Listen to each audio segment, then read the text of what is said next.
Yes, kembali lagi di MEF Podcast dan untuk kesempatan kali ini gue mengundang salah satu bintang tamu spesial nih. Namanya siapa ini? Halo, gue Rula. Ini Rula nih. Ini jauh-jauh gue undang dari Lituania nih soalnya.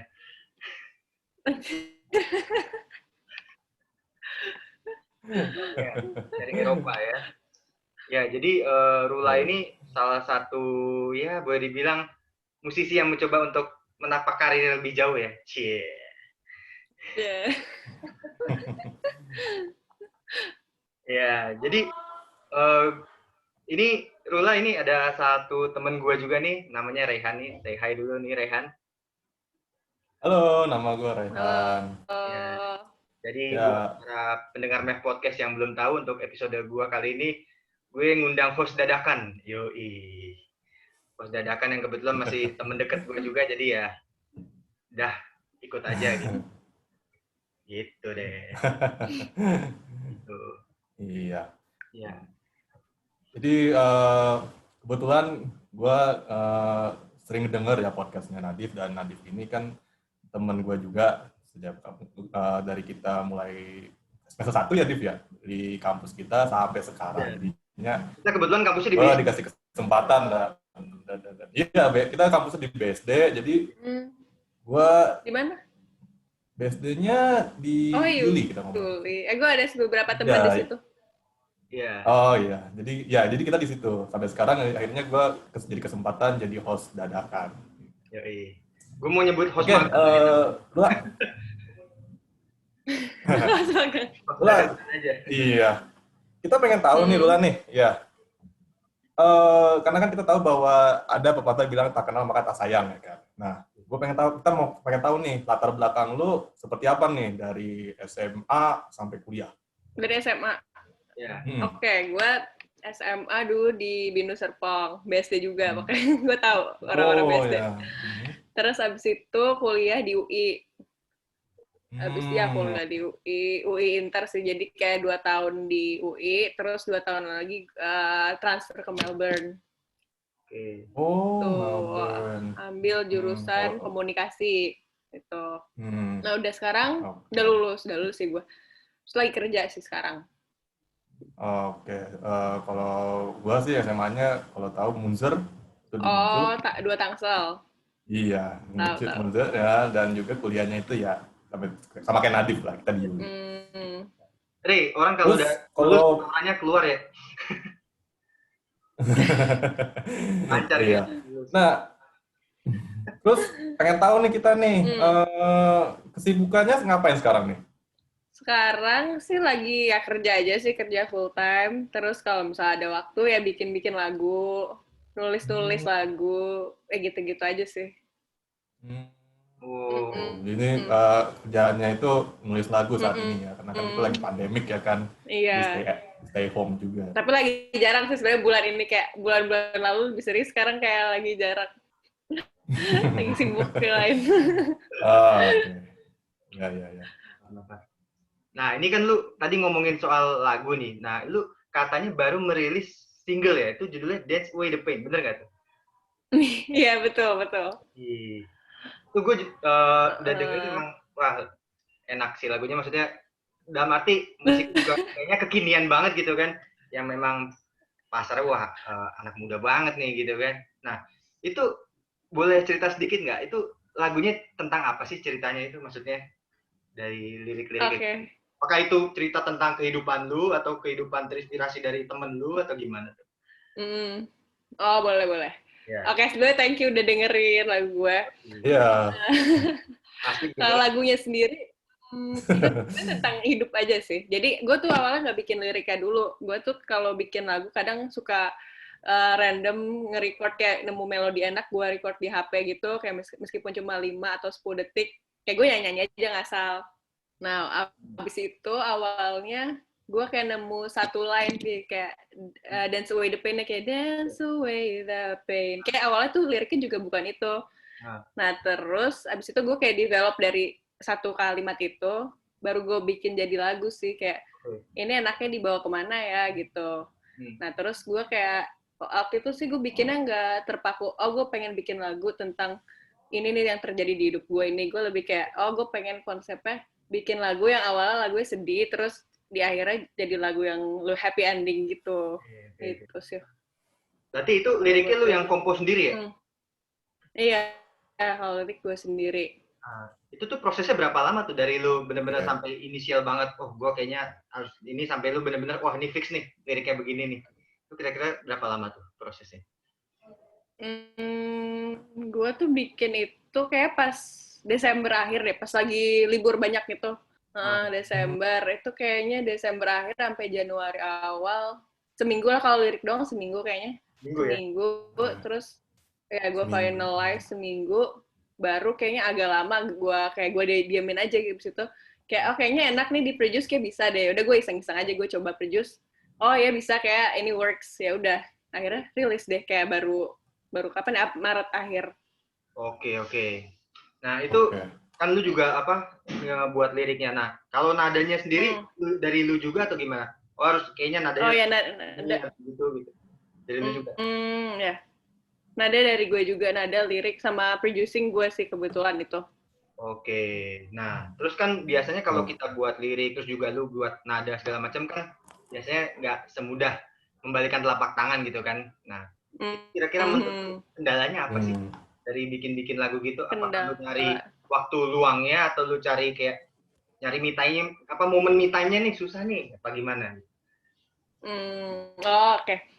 Kalau gue lebih ke fokusnya sih, kan kayak kadang banyak distraction kan, kayak main HP, kayak gue lebih prefer buat main HP aja daripada bikin lagu.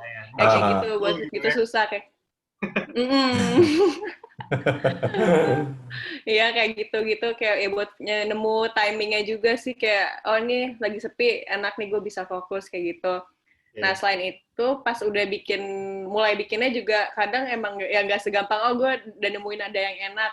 Kadang harus kayak explore, ganti nada kayaknya lebih works gini biar cocok juga nanti sama chorusnya kayak gini gitu. Terus kadang gue juga ngerasa ini kayak udah ada nada lagu yang kayak gini deh. Terus ya udahlah nggak apa-apa, kayak namanya juga lagu pop, kayak pasti mirip-mirip gitu. Benar-benar. Gitu. Berarti kalau lu buat lirik-lirik juga kayak dapat inspirasinya pas terlintas, kayaknya cocok nih liriknya, kata-katanya begini, atau gimana tuh? Kalau apa tiba-tiba aja atau gimana? Atau lu nyari kayak sumber dari lagu apa gitu, terus kayaknya gue bisa pindahin nih ke lirik gue gitu? Itu kayak gimana menurut lu? Apa lu tiba-tiba nemu sendiri aja kata-katanya? Jarang sih nemu sendiri. Biasanya sih gue kayak dengerin lagu yang banyak dulu. Kayak kadang-kadang ketemu, ini kayak lucu nih. Terus gue kayak utak-atik sendiri. Atau enggak, gue juga kayak punya beberapa, ada kayak file gitu, isinya kayak kata-kata, kalimat-kalimat yang gue suka gitu. Bisa gue pakai, yang bisa gue masukin. Dan terus gue sebelumnya juga sempet suka nulis puisi juga kan. Terus kayak, ini kayak nggak pernah gue share, udah gue masukin buat lirik aja lah. Gitu. Nah, gitu. Oke. Nah, ini Ray, kebetulan gue juga punya temennya si Rula juga, namanya Nadi Firza gitu. Nadi Firza itu temen SMA gue waktu di Karisma Bangsa gitu. Kita nggak pernah sekelas, tapi dia emang kelihatannya segmented banget ya, musik banget tuh anaknya gitu kan. Makanya itu episode yang 37 gue undang juga ke podcast gue gitu. Nah, si Nadif itu dalam lagu lu tuh perannya apa sih? Maksudnya dia apakah aransemen apanya? Mungkin Rul harusnya gini nih, nemu bridging-nya apa gimana gitu maksudnya? Perannya dia di lagu. Jadi, tapi awalnya sih gue sebenarnya tuh belum pernah ketemu sama si Nadif Firza. Dia dipanggil apa sih, Firza ya? Gue baru tahu. Nah, ini intermezzo sedikit ya. Jadi di SMA itu, yang namanya Nadif itu ada 3 orang.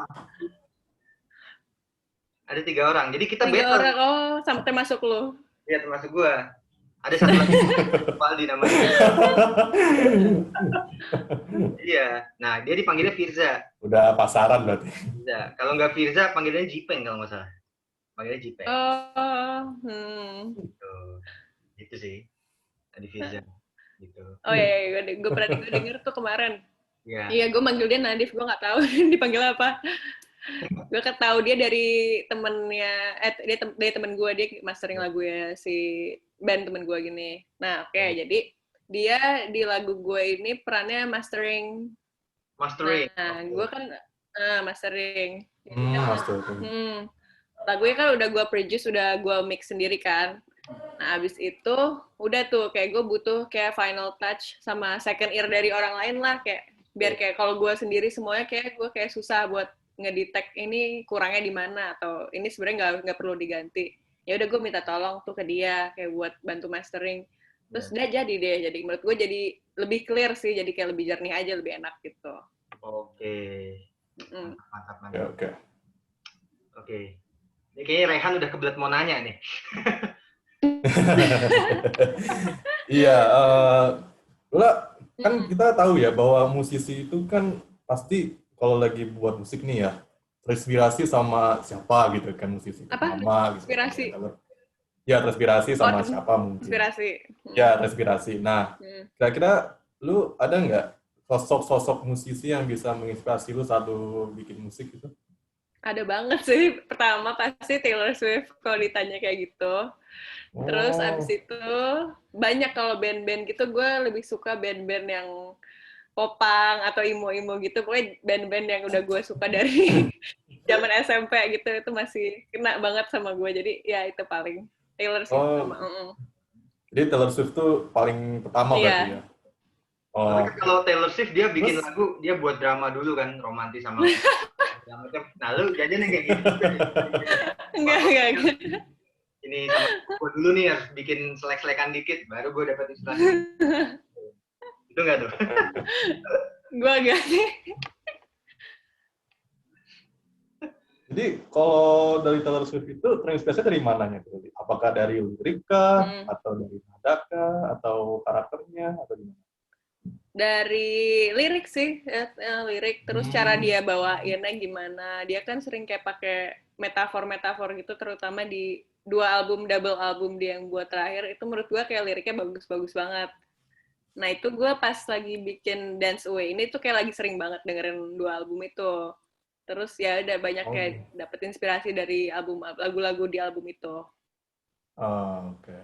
Dan kalau gue cek nih ya di album lu ya, kan nih fotonya ini kan wow terpesona gitu kan. Dan background-nya itu, ya dan ini kan temanya ini kan perhijauan dan perhijauan semak-semak kan, natural gitu kan. Iya, natural friendly, eco friendly.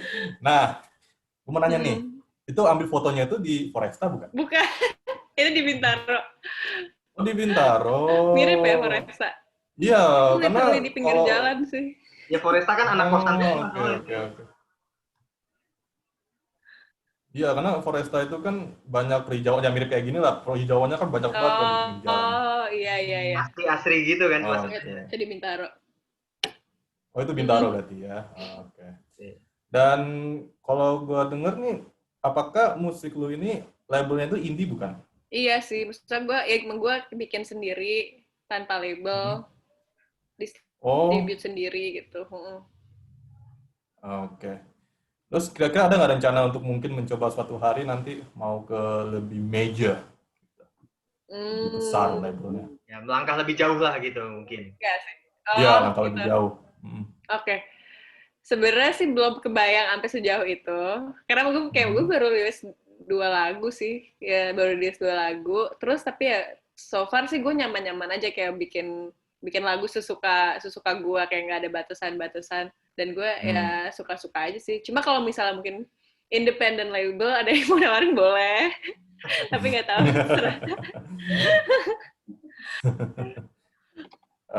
Oke. Nah, kebetulan kan kalau biasanya ya penyanyi ya, dia kan kalau bikin musik itu kan ada terbesit pikiran bahwa gue pengen jadi apa gitu, misalnya jadi produser gitu. Nah, lu punya nggak kayak gitu?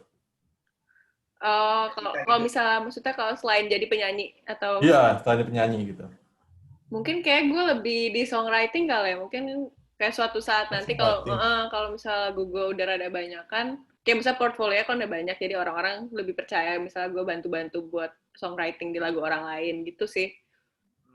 Kayak komposer gitu juga kali ya. Iya. Mantap. Komposer. Nah, ini sekali ya nih. Karena tadi Rehan juga nanya juga soal indie ya, indie label segala macam. Kan 2 tahun lalu itu ada isu tentang RUU permusikan ya. Mungkin lu juga tahu ya sebagai musisi yang insya Allah kan naik daun. Amin. Nah, walaupun itu udah selesai lah urusannya. Nah, kita throwback sedikit nih. Itu kan RUU itu sebenarnya tujuannya kasarnya ya, tujuan jahatnya itu kan untuk mengekang kreativitas para musisi kan, kasarnya gitu kan.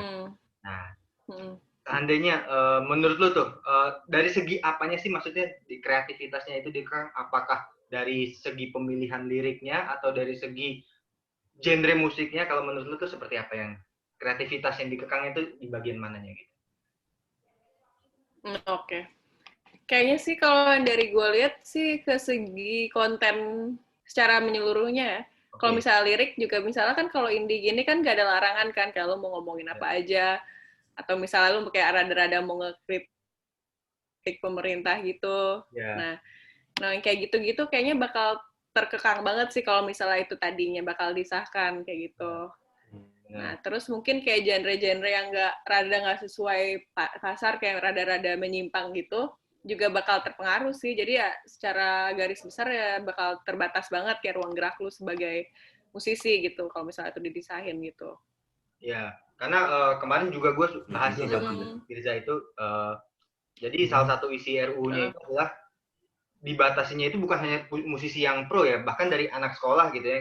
Ketika waktu itu lab school misalkan dia bikin event Sky Avenue gitu kan.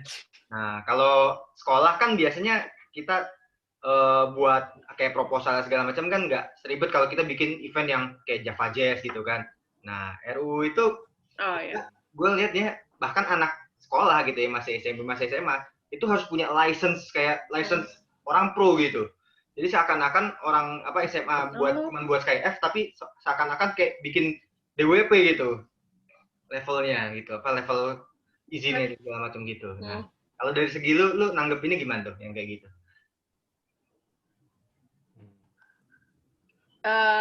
Rada lebay sih, maksudnya kayak itu kan fancy doang gitu.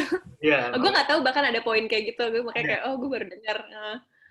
Ya, di salah satu dari 6 pasal utamanya itu ada satu poin yang intinya begitu. Jadi yang pokoknya anak SMA bikin event musik tuh diribetin lah, kayak pensi, kayak event gede musik segala macam gitu sih. Gitu. Seribet itu gitu. Itu sih. Iya sih, maksudnya kasihan juga, maksudnya anak SMA itu kan kayak part of masa-masa SMA mereka buat selain belajar lah gitu, kayak buat pengalaman mereka, kalau kayak gituan dibatasin juga kan kasihan gitu. Ya kayak buat ini juga sih, buat kerja kan gue udah pernah buat event nih segala macam kan penting. Iya, Oke. Iya juga sih. Mantap. Nah, terus kalau misalkan tuh seandainya ya RUU itu disahkan gitu kan saat ini kan yang disahkan ya. Tapi kalau seandainya disahkan, kalau menurut lu dari segi pandangan lu sendiri sebagai musisi yang indie dan mungkin lu menilai juga dari musisi yang udah top juga yang kontra dengan RUU itu, menurut lu gimana tuh pembandingnya gitu maksudnya? Wah kayaknya gua karirnya nggak akan seperti ini nih ya, gimana menurut lu? Oke. Ya, menurut gue itu menyulit, selain karirnya terbatas, maksudnya kan kayak banyak juga kayak musisi yang secara finansial nggak punya banyak budget buat bikin lagu. Nah, itu makin ribet juga sih, maksudnya kayak, kan sekarang kayak lu lihat banyak banget kayak musisi-musisi indie, lu nggak tahu siapa ini berkaya bisa lewat mana aja. Nah, menurut gue kalau sekarang udah disain, bakal dikit banget sih yang bisa punya peluang buat ngasih karya dengan bebas kayak gitu. Iya. Padahal kan sebenarnya kan banyak kan orang yang punya talenta gitu, cuma karena banyak batasan-batasan jadi nggak kelihatan gitu. Iya benar. Iya benar juga sih. Ya jadi itulah tadi bahasan Rula ya soal permusikan ya. Mudah-mudahan kedepannya lancar lah cita-citanya. Mungkin lu juga pengen jadi komposer buat amin. Gitu. Karena pelan-pelan lihat tadi Firza, wah ini orang juga keren juga gitu kan. Gue juga mendoakan teman-teman gue juga yang menuju ke sana udahlah. Kemudian tercapai gitu semua mimpinya. Amin. Nah, ini sebelum di closing, biasanya gue ada promo sosmed nih untuk seluruh tamu-tamu gue yang pernah gue undang ke sini gitu. Nah, lu ada sosmednya nggak? Instagram, LinkedIn gitu-gitu? Oh, ada dong. Instagram gue Rula Safira _ gue lupa lagi underscore ada 2 kalau nggak salah ya. Itu ada ini nggak analoginya kenapa ada 2 gitu? Waktu itu gue pas mau bikin Rula Safira kayak nggak bisa gitu. Nggak pakai underscore, ya udah deh gue pakai underscore. Nggak pakai Terus titik. apa lagi ya LinkedIn? Apa? Nggak pakai titik gitu ya, Rula titik Safira gitu. Nggak tahu sih, kurang enak aja dilihatnya. Oh, pakai angka Rula Ini Safira. underscore 2 loh.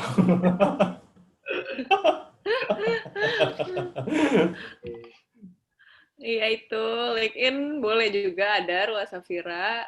Twitter juga kalau mau follow Rula Safira juga. Masih aktif ya Pakai V. Twitter? Apa? Masih aktif juga Twitternya? Aktif nggak Ya, Twitternya? Twitter aktif juga. Aktif, mantap. Jadi bagi yang mau follow tinggal ditunggu Silakan. ya untuk follow back-nya. Iya. Follow aja tuh Instagram sama Twitternya Rula Safira. Iya. Kalau Instagram tadi ada underscore 2 ya, Rula Safira underscore. Yes, ada. Underscore 2. Baru pertama kali itu denger underscore 2 itu. Unik berarti unik. Punya kebebasan sendiri, gimana sih lu? Betul. Oh iya. Oh. Apa-apa. Daerahnya iya bebas gitu ya. Bebas lah. Habib cuy. Terus LinkedIn ada? Ada nama panjang gue aja sih, Rula Safira. Rula Safira. Oh, Ini nama lu? kalau ya kalau ada yang mau lamar kerja, buat lamar kerja. Oh ya.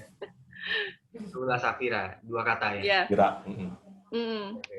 Kalau Facebook gitu-gitu masih main nggak sih? Nggak ya? Enggak. Ya udah, isinya jualan doang. Friendster ada. Gak ada yang... Friendster. Enggak lah, udah nggak pakai. Keren. 2021 masih ada yang pakai Friendster itu, wow. Mantap. TikTok main? Ada sih gue punya account, kayak gue pernah bikin sekali deh. Iya, tapi gak usah di-follow sih. Ya, Oh, sering pakai dong berarti? Enggak sih, cuma sekali 2 kali lah. Oh, oke. Sekali 2 kali sehari ya? Iya benar. yang aktif berarti Instagram, Twitter, sama LinkedIn doang ya? Iya. Oke. Rey, gimana Rey? Masih ada yang mau ditanya-tanya lagi nggak? Oh iya, nih satu pertanyaan dari gue terakhir ya. Kan kita udah denger ya lagu lu ya, dan lagunya lu ini lumayan unik nih, menggunakan bahasa Inggris. Gue pengen tahu nih, lu cara buatnya itu berapa lama tuh? Karena kan kita tahu bahwa orang-orang kita ini kan Inggrisnya itu tanda kutip sulit ya. Nah, itu berapa lama tuh buat lirik dari musik lu? Buat lirik tuh seminggu deh kayaknya, seminggu lebih atau 10, ya segitulah. Nah, kalau gue malah justru ngerasa bikin lirik bahasa Indonesia tuh susah banget. Oh, terbalik berarti. Iya, maksudnya kayak gue susah kayak gimana ya, nggak cringe dan nggak lebay gitu. Nah, kalau di Inggris kan juga kayak orang-orang misalnya dengar tapi nggak yang denger banget kan. Kalau misal gue salah-salah ngomong, ya udah gitu, kayak nggak pay attention banget orang-orang. Nah, kalau ini berarti lebih mudah di Inggris berarti ya? Mungkin karena kayak dari kecil juga kayak gue pertama kali suka banget kan sama artis luar tuh Avril kan. Nah dari situ kayak gue langsung baru kayak suka banget musik, dari situ kayak beli CD mulu, beli album gitu. Nah di situ mungkin jadi kayak terbiasa dengerinnya yang lagu-lagu luar gitu. Mantap. Lu tuh berarti sekarang udah punya 3 lagu ya? Sama yang terakhir Dance Boy, apa gimana? Oh, ya 2 sih. Yang satu tuh puisi sebenarnya. Oh, yang satu kayak ini apa namanya? Tapi bukan gue yang baca. Disclaimer ya? Kayak disclaimer gitu ya? Disclaimer ya. Disclaimer bisa gitu. deh. Mantap. Disclaimer. Mantap sekali. Luar biasa ini. Iya. Posisi bertalenta nih ya. Hebat. Amin. Mantap. Oke, Rula, thank you so much ya udah mau diundang ke sini ya. Thank you juga udah ngajak ngobrol. Iya, thank you juga. Lagi ini ada host dadakan juga Rehan ya untuk episode kali ini. Iya, thank you. Salam kenal juga. Salam kenal juga. Dan jangan lupa sosmednya Rula nanti bagi para bandit-bandit podcast ini di follow nih, jangan lupa nih. Karena selain sosmednya bagus-bagus, lagunya juga enak-enak. Gitu. Iya. Nah, kita bakal tungguin kalau lagu baru kamu nanti. Oke. Ya. Tungguin aja. Siap. Doain. Oke. Ya, amin. Thank you. Oke, thank you so much ya, Rula ya. Sip. Ya, dan untuk para pendengar Meh Podcast, selamat menunggu episode menarik berikutnya. See you guys, bye-bye. Bye. Bye.